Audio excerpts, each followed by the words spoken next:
All right, so the box deadlift is a deadlift variation, more of an accessory type exercise, but that was taught to me by Mikhail Koklayev and Boris Sheko at a seminar that we hosted with them back in 2014, I think, maybe 2015. Let's say 10-ish years ago. They were out here doing a seminar tour and they showed us this exercise, and it made a great impact on my own deadlift training and a lot of the guys that I coached.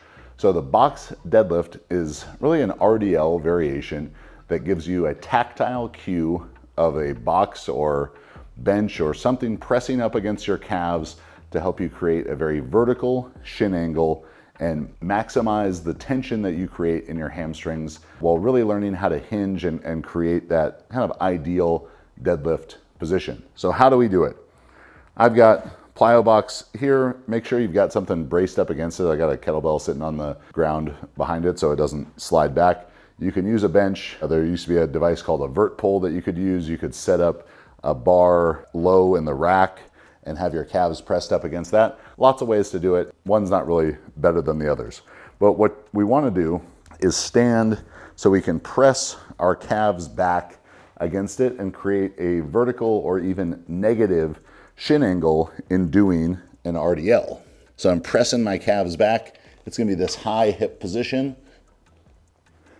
And as I do my RDL, I gotta keep my calves in constant contact with the box. And if I was to allow my calves to come off of the box, you're kind of failing to do the exercise correctly.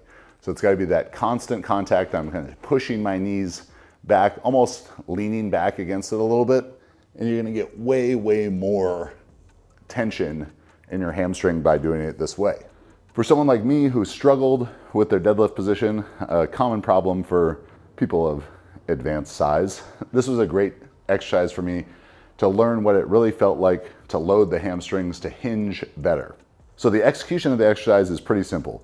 You're just keeping your calves pressed into the box, pressed against the bench throughout the entirety of the movement.